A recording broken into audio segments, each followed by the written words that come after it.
So if you're just tuning in, we are in round 3 of our standard event. It is game 1. Isaac is playing Naya Hexproof, Aaron Fisher playing Blue Eye Control, and it looks like at this point Aaron has 2 Revelations in hand and 6 mana untapped going into Isaac's main phase, so not looking too good for Isaac. Definitely going to be able to start his card advantage engine that the Blue Eye deck. So we got a thing on a dude, and we have a Revelation for 3. So Aaron Fisher's life total not being threatened at all here. Yeah, this is exactly what the control deck wants. It just needs draw steps in time.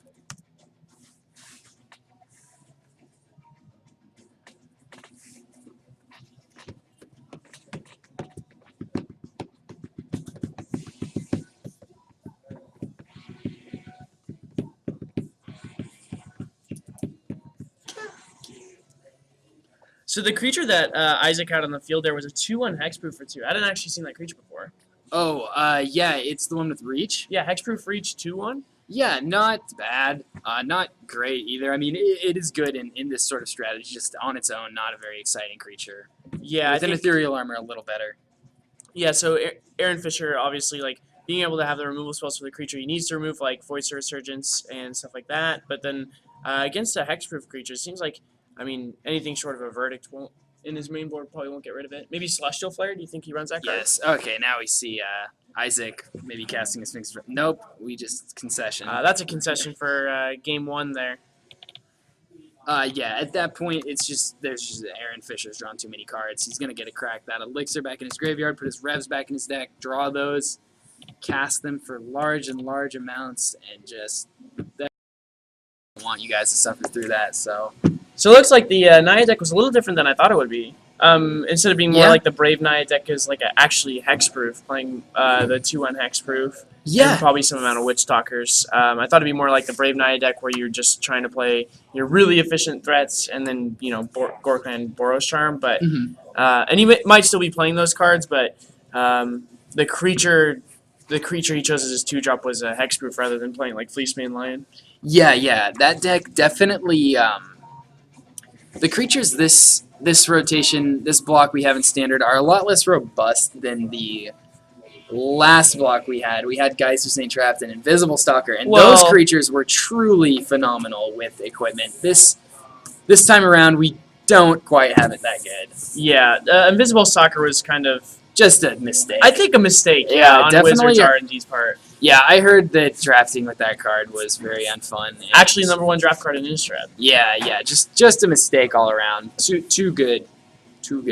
Guys Who Draft also was just insane. I remember Esper, like, having it in sideboards for the Esper control deck. When they're going Drown Yard and you're like, Dome you for 6, try to deal with my dude. Yeah, it gets awkward, you know. You never know if they're going to have it, stuff like that. But anyway, this time around, we have creatures like Witch Stalker, that 2/1 with reach. Just sort of underwhelming compared to the creatures we were just mentioning. Yeah. We also have creatures that are like pseudo-hexproof, like Fiendslayer Paladin, like effectively hexproof. Like Chain to the Rocks gets him, Detention Sphere gets him. Yeah. But in some matchups, he is hexproof, such as like Mirroring Crusader and Legacy. Some matchups, he's essentially hexproof. Like none of their things can against a kill gen him. matchup. Yeah. So yeah, that's pretty sweet. But looks like that game 1 was just kind of handed to Aaron when Isaac wasn't actually able to play a threat or like a reasonable threat. Yeah, that is the issue with that deck in this matchup. The issue with Hexproof is that their threats are more mana intensive, and they can't play multiple threats in a turn, and that allows the Revelation player to cast his spells on his own turn and not have any fear of getting cracked back. Yeah. So it's, you know, kind of set up for the Revelation deck to just go to town, do what it does best. Yeah, and I think Supreme Verdict's just like a really good answer for all of yeah, he has to have threats. multiple Supreme Verdicts in a game because honestly, if Isaac has like even like a semi-reasonable draw, he's going to have multiple Hexproof creatures that can't be Last Breath, that can't be Detention Sphered, that require the Verdict, or Celestial Flare, depending on if Aaron is playing that card. I'm not sure. But that being said, the Verdicts are being stretched thin here, and he needs to make sure he meters those Like Yeah, but even still, if he does end up verdicting, it could get to the point where like, since Isaac's threat density in his deck is a lot lower, since he has to play like enchantments and stuff like Yeah. Boar's Charm, that if he does land a single verdict, it could be backbreaking enough to where Aaron can get the advantage he needs to just kind of like start revelating and Yeah, playing yeah. chases. Very true.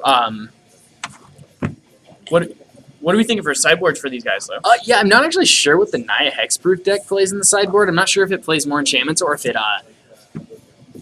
tries to transition into more of a dude deck, less of a gimmicky thing deck. Yeah. Less of a suit up deck. I know at one point some people playing Naya Aggro were sideboarding into Naya Hexproof, but I don't know if Naya Hexproof works the inverse way, where you side out of Hexproof when it is bad. What's a creature we could see him bring in if he were doing that? He playing?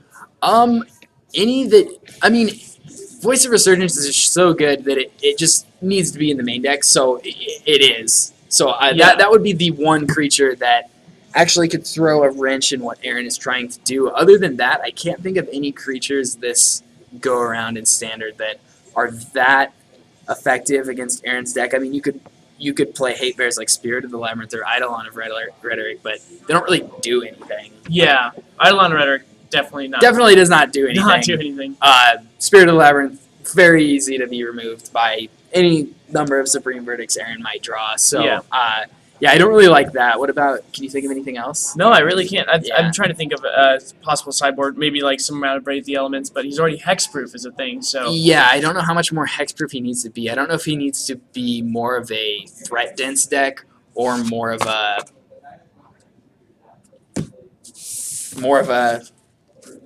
just having just suiting up a guy and just we don't know what's there. good in the matchup. So let's go on to what's going on here. Okay, mulliganing. Looks like Aaron Fish is on a.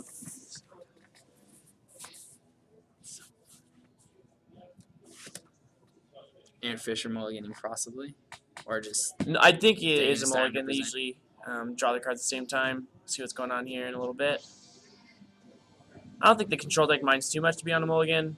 I think he has a number of extra ones to where, like he doesn't mind being one card down because later on in the game, turn 5 or 6, he'll be several cards up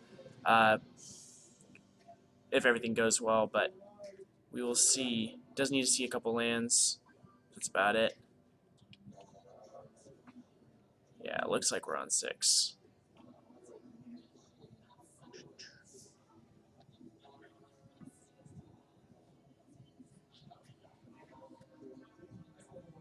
Okay, he likes it. So Aaron's going to keep his 6, and it looks like Isaac just starts out with the Temple.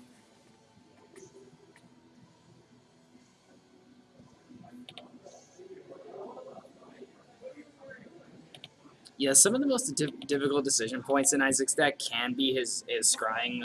When does he want to use those scry lands? Does he want to cash them in early or late? Is he looking for lands? Is he looking for threats? Does he just want to play his regular lands and scry later and make sure he doesn't flood? There's a lot of things he can do with those scry lands. I think it probably comes down to him being on curve, though. Yeah. Especially against a deck that he doesn't want to give a lot of time to set up. Yeah. Agreed. So just making sure he's getting his threats out when he wants them instead of getting them out when his lands let him. Yeah, I'm sure Isaac has a Skylasher or two in his sideboard. Skylasher? Yeah, I didn't think about that one. Is that a good card against the blue-white deck? Yes and no. It can't be Azorius Charmed. It can't be Azorius Charmed, but I think that's relevant enough to want it. Other than that, it has Flash, and it's a 2/2 for 2. Right, sure. I think Boonsater probably fills a role better than the Skylasher does, though. I don't think the Pro Blue is actually that relevant, but it might be relevant to. Well, it can't be Detention Sphere, and if he gets a single piece of equipment on it, it can't be Last Breath either. Sure. Yeah. Boonsater could never be Last Breath, of course, but it can always be Detention Sphere. Which Staka? One thing that we have seen Aaron Fisher bring into is Brimaz, which might actually be a problem for Isaac's deck to beat. Yeah. It's a big enough body to where he can usually block Isaac's creatures, and then he's also getting in damage while still leaving up a blocker each time. Yeah. See a quicken. It looks like Aaron's looking for lands. Yeah, just looking for land drops here. Yeah, that is the This is the worst. I think most of the Revelation decks, when they lose, it's because they just didn't draw enough lands. Yeah. Like, if they just played one more land in their deck, they would lose far less games. But then by the same token, maybe if they played one more land, they aren't seeing the amount of removal spells or draw cards or threat density or anything like Yeah, that. that could be true. Any sort of Also. thing like that. Wow. So Boon Satyr on Witchstalker, that's a 7-point life swing there.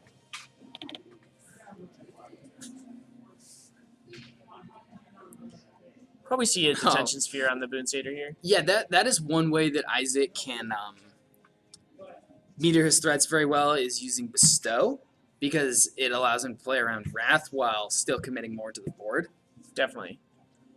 And then also he has Boros Charm if Yeah, if he ever just decides to he let wants to cash Isaac that in that way. Yeah, if he ever decides to let Isaac untap with mana.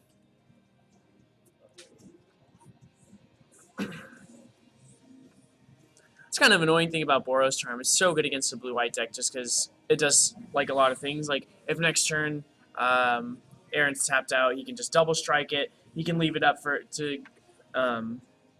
play around Supreme Verdict, and then also he can just dome Aaron for 4 later on in the game. Yeah, I mean it's just a very efficient spell. It does everything. Yeah, can't do anything about this though.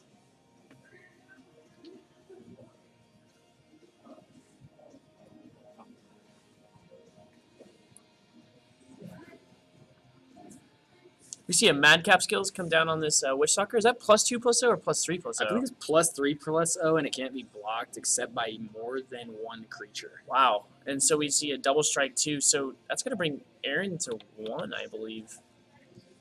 Yeah. Sometimes you don't have all the answers. Yeah.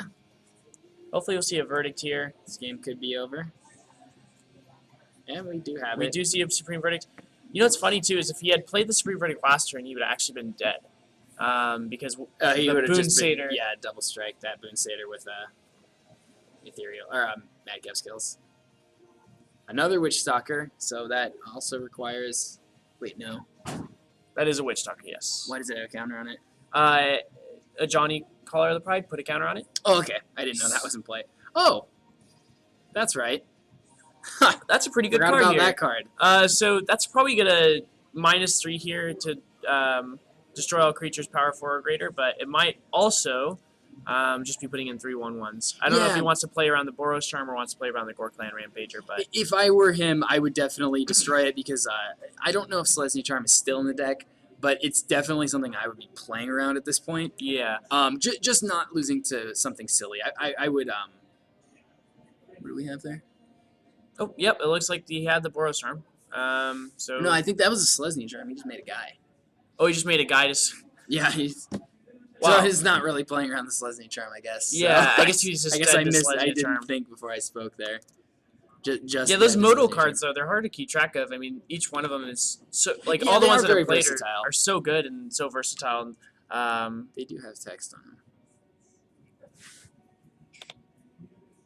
I guess what you really would have been playing around by making that play if you're Aaron is Gorklan Rampager. Yeah. I just said Selesnya Charm because it was convenient to think about that card. I don't know if Boros or Gorklan Rampager is in Isaac's deck. I don't know if it's in his main deck, or I don't know if he still has it in his main deck if it is after board. yeah. I'm not really sure how he wants to approach this matchup. I don't think Gorklan Rampager is necessarily a card he wants to keep in just because Celestial Flare is all too real of a card. Yeah, I don't know if you just leave like a couple in or take them all out. I don't know like what your go-to cuts are if you're Isaac. But that was kind of how the Isaac's deck wants to play out, though, is the all the efficient threats. I think Boon Satyr is probably one of the most versatile cards in the deck. Just being able to Yeah. bestow and then have a creature after the Wrath. At least one of the most versatile cards in this matchup.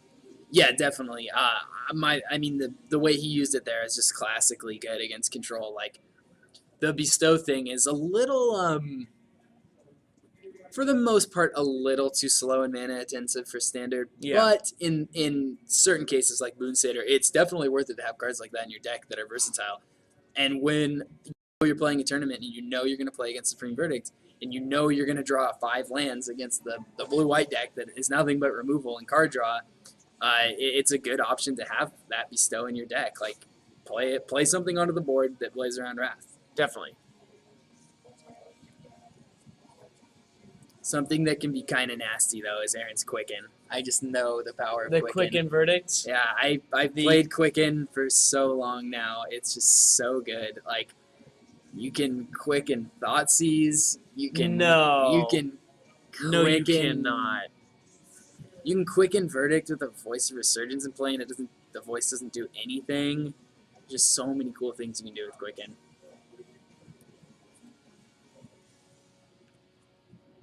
Yeah, Isaac's deck not immune to Verdict, but also not too scared of it.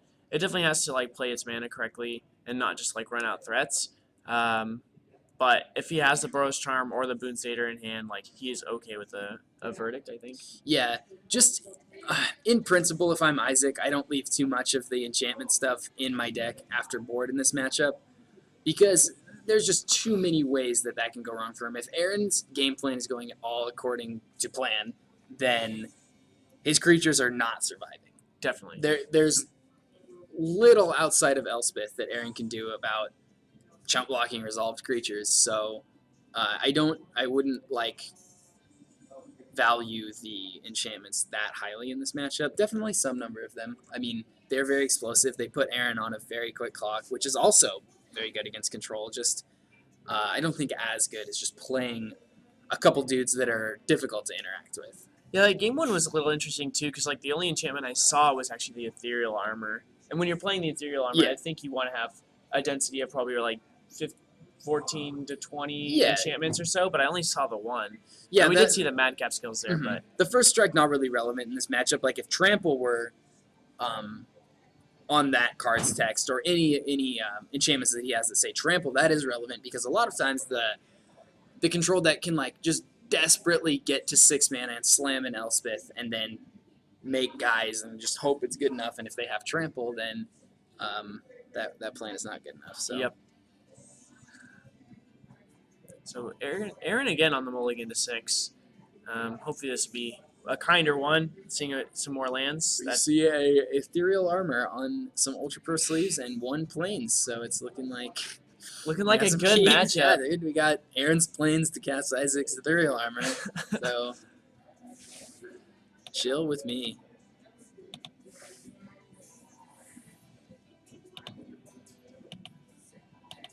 Alright, little scry. We're going to see some scry action from both players, actually. Definitely, and the scry lands are, God, I just sing praises to these lands. I mean, usually in the control deck, especially, you don't mind if you're tempoing yourself a little bit. Like, you don't mind playing tap lands. Yeah. And then getting the extra, like, card advantage from just being able to scry the top of your deck. Yeah, the card selection is just so valuable. And, like, I think Luis Scott Vargas compared it to starting the game with a Thorn of Amethyst in play, or a Sphere of Resistance, rather. Yeah. A Sphere of Resistance just in play, and apparently that's worth it, to be able to scry. To play all your spells a turn late and get the scry is worth starting the game with a Sphere of Resistance in play. It's a little less than a sphere of resistance. Yeah. That is an extreme analogy, but he's not wrong. Not all wrong. Mutavault's actually kind of a sweet card in this matchup too. Just being able to block most of Isaac's creatures and kill it. Mm-hmm. Dissolving a Voice of Resurgence is definitely ideal. The dissolve is way worse in your hand once there's a Voice of Resurgence in play, so you really want to tag that with a counterspell if you have it. And just the fact that Aaron's got to the point in the game where dissolve is actually good makes me think that it is premature to say this, but that he's got this game. I mean, he is on a mulligan. He might be action light, but if he's dissolving a Voice of Resurgence and it's good, he's probably looking fine.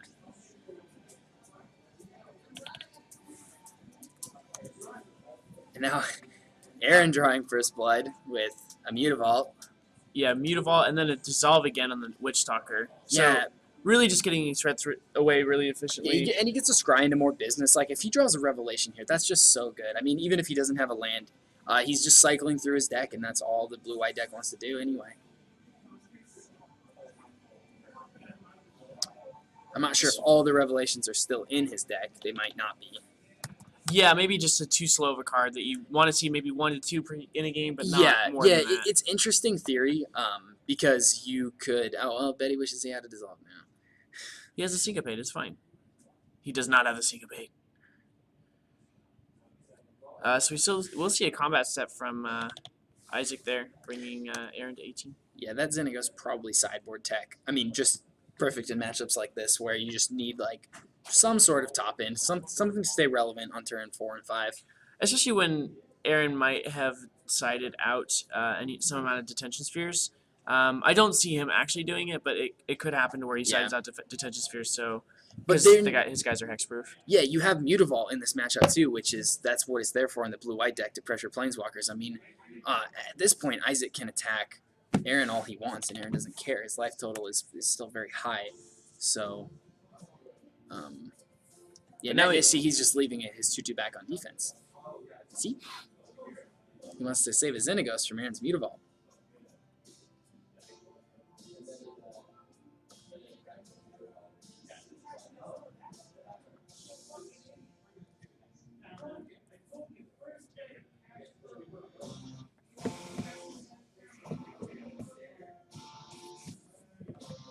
So Aaron kind of the think tank here, trying to figure out a way to probably get rid of this Xenagos. But at any point he could slam Elspeth, and that would just be very, very good. Not sure how many cards are left in Isaac's hand. He didn't play anything last turn. I mean, that Xenagos is just going to keep on going up. Well, actually not going anywhere, just making satyrs. And allows him to keep all these cards in his hand and give him some options.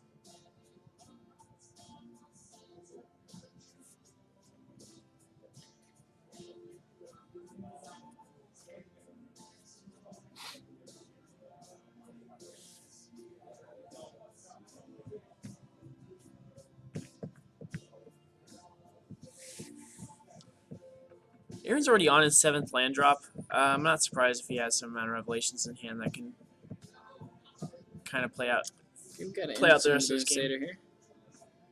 Isaac managing to not tap his mana confluence. Oh, he did have mana confluence.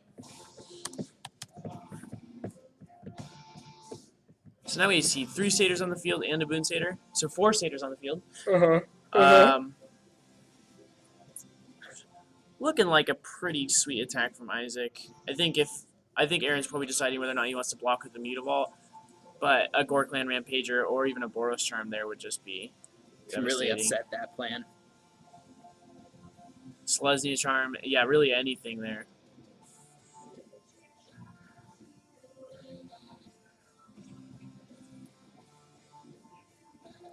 The guy's just in the boat too, where like he doesn't mind if he swings with his 2/2s anymore, and he kills his Xenagos because he has so much threat density on the board.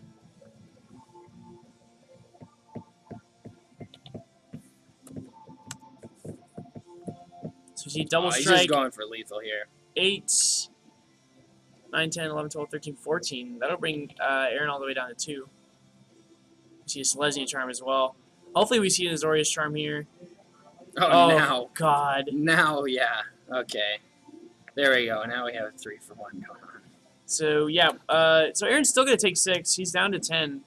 And Isaac's Xenagos presumably going to die from a Mutavault attack here. And then if he has the Verdict, like, really setting this game on Aaron's side of the field. Yeah, that Azorius Charm was nasty.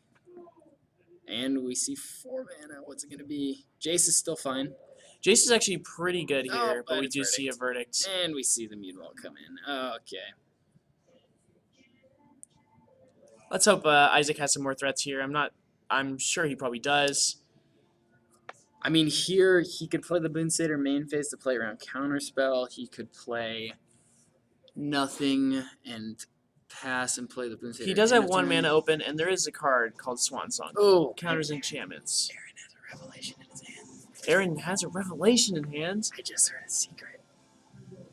That makes me happy. Yeah, that does make me happy. So he could be. He has an Aetherling as well, so he could play the Aetherling, which is not what I would do, but he could do that. He could also rev for 4 this turn, main phase, and go up to 14. And he would risk dying to. So he would be at 14. So Boon Satyr would come in, and Gore Clan, Boros Charm. Boros Charm. Not very likely, but He's just gonna play it. see Aetherling. Actually, still runs into that problem even playing Aetherling. If Yeah. he decides to blink out, because at any point Isaac could just give it trample, and then even though it was blocked, it'll still assign all the damage to Aaron. Yeah. Still. Okay, well, Madcap that's skills something. is That's not something. bad there. That might be just enough to finish the game. Next turn, Aaron will have the option of chump blocking with Mutavault and that. Oh god. So you see, A definitely that's lethal attack. lethal. That is 4 enchantments on the battlefield.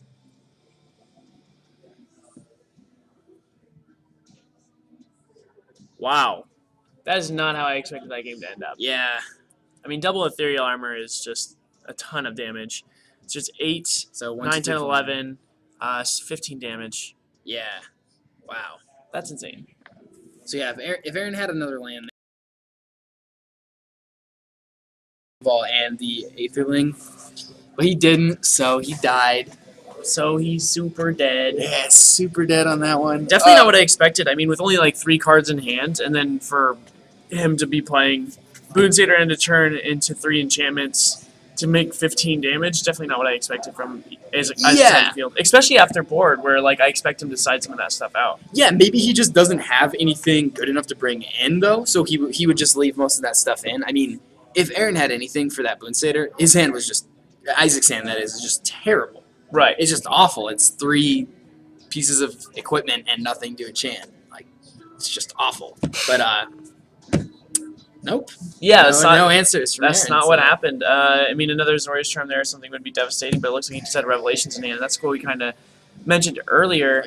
Drawing too many too soon. Too many too soon, yeah. I mean, even if he had Revelated on his main phase, gone up to 14, He still would have been dead. still dead. Yeah, so playing the Aetherling there was probably the better play, but Yeah, Madcap skills. can't stop the top deck. Cannot stab Madcap skills. All right, well, those are a pretty couple of decisive games there. Isaac being able to take it after losing his game 1. Yeah. Always nice. Always pretty good. But yeah, just not having the right answers, and then just a threat density that Isaac put out that last game was pretty good, and just Aaron not having the right answers. Sphinx of Revelation, obviously, like not being good enough there when you're just when you're only on 7 lands. Not And, near good enough there. yeah. Anyway, so we'll be bringing you round 4 pretty soon here, just so stay tuned.